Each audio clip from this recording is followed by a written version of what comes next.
नमस्कार शिक्षक बंधूंनो, 28 जून 2026 रोजी होणाऱ्या परीक्षेसाठी पेपर 2 की जो 6वी ते 8वीसाठी असतो, आपण त्या परीक्षेसाठी 2020 पेपर 2 6वी ते 8वीसाठी जो आहे तो त्यातील काही प्रश्न आपण सोडवलेले आहेत. उर्वरित प्रश्न आपण सोडणार आहोत या व्हिडिओमध्ये.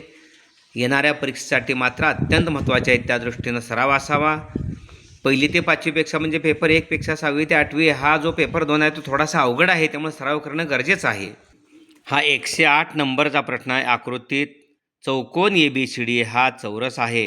AB बरोबर 10 म्हणजे चौरसाची बाजू. छायांकित भागाचे क्षेत्रफळ काढा. आता या ठिकाणी 4 वर्तुळपाकळ्या तयार दिसतात. या ठिकाणी अशा पद्धतीच्या आकृतीसाठी एक डायरेक्ट सूत्र ट्रिक्स आहे, लक्षात ठेवायचं. 2 पाय r वर्ग वजा चौरसाचे क्षेत्रफळ. 2 पाय r वर्ग वजा चौरसाचे क्षेत्रफळ म्हणजे पाय r वर्ग म्हणजे एका वर्तुळाचं क्षेत्रफळ, 2 पाय r वर्ग म्हणजे या ठिकाणी 2 वर्तुळांचं. चला, पायची किंमत 3.14 घालायची. हे सूत्र लक्षात ठेवायचं. अशा आकृतीसाठी रेखांकित भागाचे क्षेत्रफळ काढण्यासाठी आपल्याला चौरसाचं क्षेत्रफळ हे 2 पाय r वर्गमधनं वजा करायचं. 2 गुणिले 3.14 पायची किंमत r वर्ग. या ठिकाणी r या वर्तुळाची या चौरसाची बाजू 10 सेंटीमीटर आहे, त्यामुळे साहजिकच हे अर्धवर्तुळ, हे अर्धवर्तुळ आहे, हे अर्धवर्तुळ एक झालं, हे अर्धवर्तुळ, हे अर्धवर्तुळ म्हणजे 2 वर्तुळ आहेत, म्हणून 2 पाय r वर्ग. लक्षात आलं? हे अर्धवर्तुळ आहे, त्याच्याविरुद्ध हे अर्धवर्तुळ आहे, 2 अर्धवर्तुळ म्हणून एक झालं. हे अर्धवर्तुळ, हे अर्धवर्तुळ, हे 2 अर्धवर्तुळ मिळून एक वर्तुळ म्हणजे हे 2 वर्तुळ आहेत, म्हणून 2 पाय r वर्ग आलेलं आहे. लक्षात आलं? मग 5 5 25 50. 50 गुणिले 3.14, 5 5 चौक 20, 5 1 5 2 7, 5 1 15 आणि हे 0 दशांश चिन्ह 1 2 3 ठिकाणी 157. आणि मग चौरसाचे क्षेत्रफळ बाजू चौरसाची 10 आहे, त्यामुळे 10चा वर्ग 100. 1.57 मधनं 100 गेले, 57 उरले. त्यामुळे आपल्याला जो अचूक पर्याय आहे तो यामध्ये उपलब्ध आहे, नंबर 2. ओके. अशा पद्धतीनं 109 नंबरचा प्रश्न. एका भरीव अर्धगोलाचा संपूर्ण पृष्ठभाग रंगवण्यासाठी 400 रुपये चौरस मीटर प्रमाणे 41.58 रुपये खर्च आला, तर अर्धगोलाची त्रिज्या किती? आता या ठिकाणी एका भरीव अर्धगोलाचा संपूर्ण पृष्ठभाग रंगवण्यासाठी 400 रुपये चौरस मीटर प्रमाणे 41.58 रुपये खर्च आला. या ठिकाणी आपल्याला त्या अर्धगोलाचं क्षेत्रफळ काढण्यासाठी खर्च भागिले हे प्रति दर आहे तो 400 रुपये चौरस मीटर प्रमाणे म्हणजे 41.58ला 400नं भागायचं म्हणजे पृष्ठफळ मिळतं आहे अर्धगोलाचं. अर्धगोलाचं पृष्ठफळ सूत्रच आहे 3 पाय r वर्ग. हे 2 पाय r वर्ग आणि वरचा पृष्ठभाग आहे तो पाय r वर्ग, 2 पाय r वर्ग आणि हा पाय r वर्ग, 3 पाय r वर्ग. ओके. हे लक्षात घ्या. त्या अर्धगोलाचं पृष्ठफळ आपल्याला दिलं नाही, पण ते काढण्यासाठी आपल्याला 400 रुपये चौरस मीटर दरानं म्हटलं, म्हणजे 400 रुपयेनं दराला एकूण खर्च आलेला आहे त्याला भागायचं. हा भागाकार आपण केला. 41.58 दशांश चिन्ह काढलं तर 4158 भागिले 100 हे भागिले 400 आहे, हे 3 भागिले, हे 22 भागिले आणि हे गुणिले 7 आहे. ओके. हे सोडवलं तर आपल्या लक्षात येईल.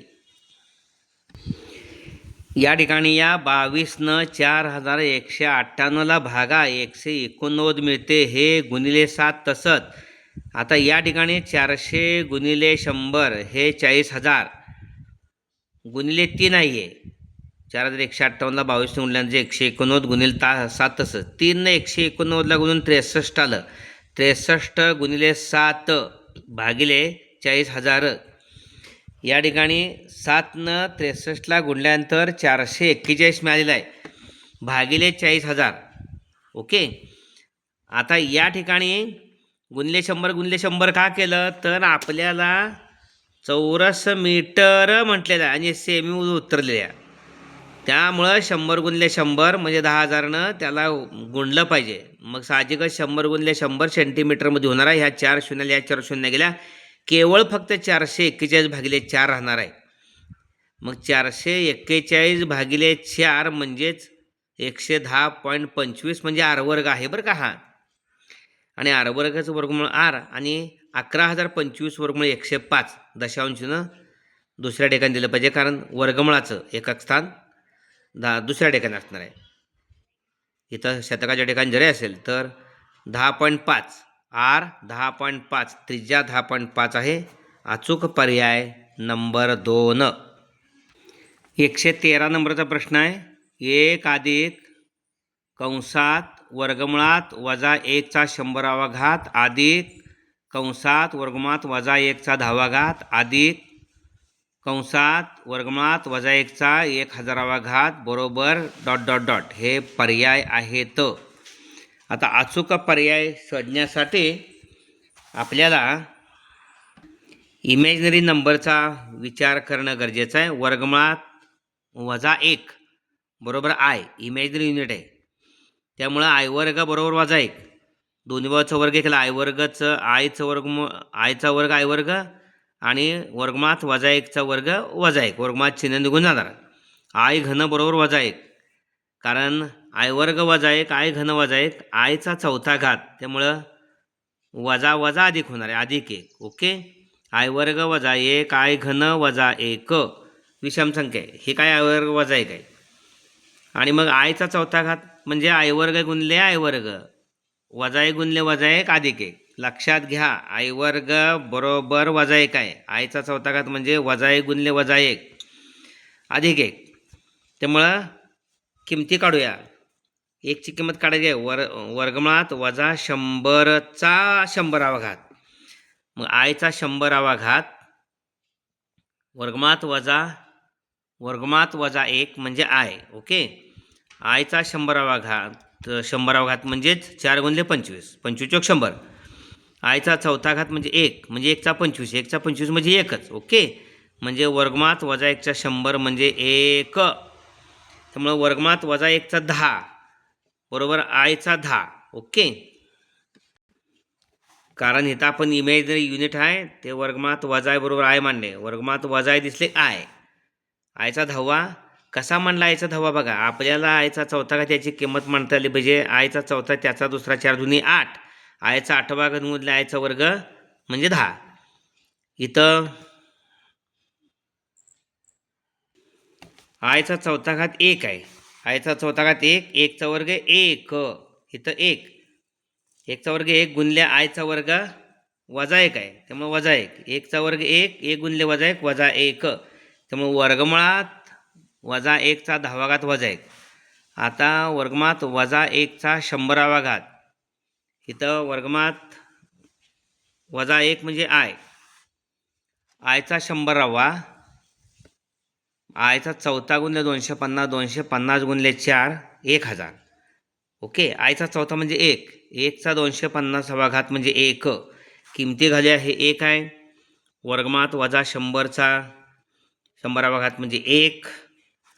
त्यानंतर वजा वर्गमुळात वजा 1चा 10वा घात वजा 1 आणि शेवटी हा 1 1 वजा 1 गेले 1 आणि 1 2.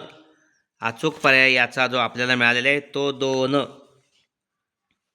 नंबर 1. ओके. त्यानंतर वर्गमुळात 0.98चं वजा 3 बरोबर आपल्याला पर्याय शोधायचे आहेत. आता काळजीपूर्वक सोडवायचं. या ठिकाणी 0.98चं वजा 3 हा घात धन केला 1/0.98चा घन बरोबर 98चा घन आपण केला. 98चा घन या ठिकाणी 9,41,192. 98चा घन 9,41,192. 0.98 3 वेळा आहे म्हणजे दशांश चिन्हाच्या उजवीकडे 6 संख्या 1 2 3 4 5 6 1 भागिले 2 दशांश आपण विचार केला तर 1 भागिले 0.94. मग दशांश चिन्ह इथलं इथं घेतलं त्यासाठी 2 शून्यावर दिल्या पाहिजे 100 भागिले 94. आणि बाळांनो 100 शिक्षक बंधूंनो 100 भागिले 94 म्हणजे 94 एक्के 94 भाकार करा 1.06 येते. 100 भागिले 94 बरोबर 1.06. ओके. पहा 94 एके 94 उरले 6ला 0 जात नाही 0. ओके, पुन्हा 0 घेतले, 60ला पण भाग जात नाही म्हणून. आणि 54 सक्क 6 चोक 24ला 4 हातचे आले 2, 6 9 54 2 56, मग काही उरू दे 1.06. अचूक पर्याय 1.06. ओके. पुढचा प्रश्न आहे, प्रसादचे घर 2 मंदिरापासून समान अंतरावर आहे. घराचं प्रत्येक मंदिरापासूनचे अंतर 200 मीटर आहे. दोन्ही मंदिरातील अंतर 240 मीटर आहे.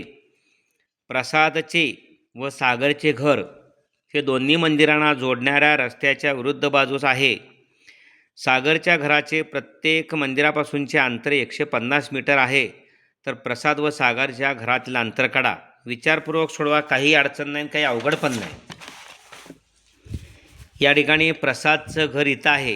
ए या ठिकाणी एक मंदिर आहे, बी या ठिकाणी दुसरं मंदिर आहे. हे प्रसादचं जे घर आहे ए आणि बी या मंदिरापासून 200 मीटर अंतरावर आहे. ओके, म्हणून हा या ठिकाणी 2 मंदिरामधला अंतर गेलं आहे 240. म्हणजे त्रिकोण ABC हा समद्विभुज त्रिकोण आहे. ठीक आहे. त्यानंतर डी या ठिकाणी कुणाचं घर आहे? सागरचं घर आहे. आणि सागरचं घर डी या ठिकाणी आहे. ए आणि बी या दोन्ही मंदिरापासून 150 मीटर अंतरावर आहे. त्या रस्त्याच्या विरुद्ध बाजूला, रस्त्याच्या एका बाजूला प्रसादचं घर आहे आणि रस्त्याच्या विरुद्ध बाजूला सागरचं घर आहे. आणि या 2 घरामधील अंतर काढायचं आहे. तर या ठिकाणी आपण CD ही जोडली, 2 घरातलं अंतर जोडलं तर 2 मंदिरामधील अंतर 240 आहे. बरोबर त्याचं विभाजन होणार समद्विभुज त्रिकोणाच्या पायावर टाकलेला लंब पायाच दुभागतो, म्हणून 240 120 झालं. आता या ठिकाणी आपण त्रिकोण ए हित एम म्हणूया, हा छेदनबिंदू आहे, ABचा मध्यभाग आहे तो.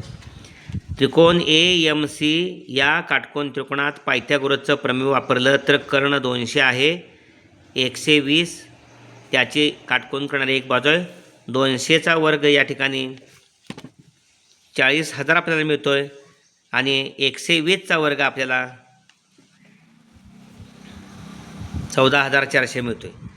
कर्णाच्या वर्गातनं काटकोन करणाऱ्या एका बाजूचा वर्ग वजा केला तर आपल्याला ही वजाबाकी मिळते. 0 0 10मधून 4 गेले 6 उरले, इथं 10मधून 4 ने 5 गेले 5 उरले, 4मधून 2 गेले 2, म्हणजे 25,600. 25,600 म्हणजे 256चं वर्गमूळ 16 आहे आणि 2 शून्य बदले 1 शून्य, म्हणजे 25,600चं वर्गमूळ 160. म्हणजे हे अंतर मंदिरापासून ही जी उंची आहे 160. तसंच आपण खाली आलो सागरच्या घरासाठी AMD हा काटकोन त्रिकोण विचारात घेतला तर आपल्याला हा कर्ण 150 आहे आणि हे 120, म्हणजे आपल्याला MD काढण्यासाठी काटकोन करणारी एक बाजू 120 आहे, दुसरी बाजू काढायची आहे. कर्ण या ठिकाणी 150 आहे. 150चा वर्ग 15चा वर्ग 225 वर 2 शून्य आणि 120चा वर्ग आत्ताच आपण 14,400 पाहिला.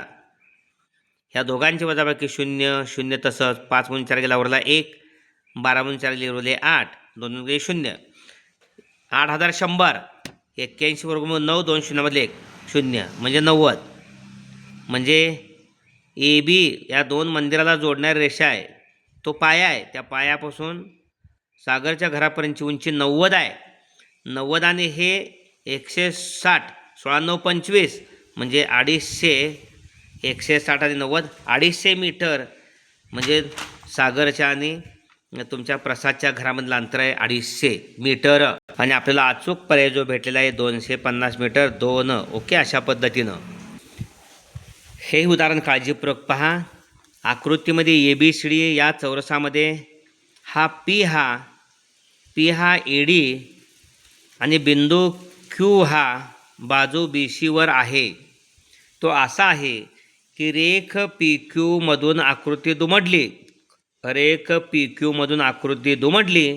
असता बिंदू D हा MC तंतोतंत जुळतो, म्हणजे नक्की PM आणि PD समान आहेत. ठीक आहे. बिंदू यम हा रेख ए बीचा मध्यबिंदू आहे. रेख यम हा ए बीचा मध्यबिंदू आहे असल्यास पी एम भागिले ए पी, पी एम भागिले ए पी हे गुणोत्तर काढायचे आहे. पी एम आणि ए पीची आपल्याला लांबी काढली पाहिजे. चौरसाची बाजू ए बी आहे, ती आपण ए मानूया. पाहूया या ठिकाणी चौरसाची बाजू ए मानली तर यम हा ए बीचा मध्यबिंदू आहे. ए एम बरोबर ए भागिले 2 मिळालं. आत्ता या ठिकाणी इथं म्हटलेलं आहे की पी क्यूमधून आकृती दुमडली असता डी हा एमवर बिंदू बसतो. त्यामुळे पी डी आणि पी एम समान आहेत. कागद दुमडल्यास आपण ए पी एक्स मानला, हा ए पी एक्स मानला तर संपूर्ण चौरसाची बाजू ए आहे. एमधून एक्स गेला त्यामुळे पी डी बरोबर ए वजा एक्स. पी डी ए वजा एक्स असेल तर पी एमसुद्धा ए वजा एक्स आहे, नमूद केलेलं आहे ए वजा एक्स. पी डी आहे, पी एमसुद्धा. आता काटकोन त्रिकोण या ठिकाणी पी ए एम हा काटकोन त्रिकोण आपण विचारात घेतला. पायथागोरसचं प्रमेय, चौरसाचे चारिकोण या ठिकाणी काटकोन असतात. त्यामुळं पी एम वर्ग बरोबर ए पी वर्ग अधिक ए एम वर्ग हे लिहिलं आहे. पी एम वर्ग बरोबर ए एम वर्ग अधिक ए पी वर्ग. ए एम काय आहे? ए एम पूर्ण ए बी ए आहे, त्यामुळं ए एम ए भागिले 2 असणार. ए भागिले 2 कंसाचा वर्ग अधिक ए पी आपण एक्स मांडलेलं आहे, एक्स वर्ग बरोबर पी एम आत्ताच झालं ए वजा एक्स आहे. पी एम ए वजा एक्स आणि पी डीसुद्धा ए वजा एक्स, पी एम ए वजा एक्स. ओके, पाहिलं आपण आता ए वजा एक्स ही ए वजा एक्स हे दोन्ही समान आहेत. त्यामुळं ए भागिले 2 कंसाचा वर्ग म्हणजे हे काटकोन करणाऱ्या बाजूंच्या वर्गांची बेरीज बरोबर कर्णाचा वर्ग. ए भागिले 2चा वर्ग ए वर्ग भागिले 4 एक्स वर्ग. तसंच ए वजा एक्स कंसाचा वर्ग ए वर्ग वजा 2 एक्स अधिक एक्स वर्ग. याचा विस्तार दोन्ही बाजूचे एक्स वर्ग गेला. हा वजा 2 एक्स मागे घेतले आणि पलीकडे काय गेले? ए वर्ग पलीकडे आहे आणि ए वर्ग भागिले 4 पलीकडे जाऊन वजा झाला. तिरकस गुणाकारानं 4 गुणिले ए वर्ग 4 ए वर्ग वजा ए वर्ग 3 ए वर्ग भागिले 4. ओके, 2 ए एक्स बरोबर 3 ए वर्ग वजा 4. दोन्ही बाजूचं या ठिकाणी एक ए गेला, त्यामुळं हा एक्स काढायचा. एक्स पलीड जाऊन ह्या 4ला भागिले होणार आहे. 4 दुनी 8 आणि वरती 3 ए भागिले 8 होणार आहे. इथं आहे बघा, एक्स बरोबर 3 ए भागिले 8 इथे केलेलं आहे. आणि त्यामुळे ए पी बरोबर 3 ए भागिले 8. एक्स काय आहे? एक्स ए पी आहे. ए पी म्हणजेच 3 ए भागिले 8. आणि पी एम काय आहे? पी एम ए वजा एक्स आहे. ए वजा एक्स म्हणजे एक्सची किंमत 3 ए छेद 8 मांडायची. ए वजा 3 ए छेद 8. ए वजा 3 ए छेद 8 तिरकस गुणाकार 8 ए वजा 3 ए 5 ए छेद 8. 5 ए छेद 8 काय काढायचं आपल्याला? गुणोत्तर काढायचं आहे. पी एम आस ए पी गुणोत्तर काढायचं आहे ते पी एम आस ए पी. पी एमची किंमत मिळाली, ए पीची किंमत घेतलेली आहे. पी एमची किंमत आत्ताच काढली 5 ए छेद 8 आणि ए पीची किंमत काढलेली आहे 3 ए छेद 8. आता आपण बघितलं मागं, त्यामुळं 8 ला 8 गेले, एला ए पण गेले. 5 छेद 3 गुणोत्तर 5 3 आहे अचूक पर्याय. अवघड आहेत परंतु समजावून घ्या. 5 3 अचूक पर्याय नंबर 2. उर्वरित उदाहरणं यातील आपण पुढील व्हिडिओमध्ये घेणार आहोत. कठीण उदाहरण असल्यामुळे छोटासा व्हिडिओ केलेला आहे. या व्हिडिओमध्ये आपण 6 उदाहरणं सोडवलेली आहेत.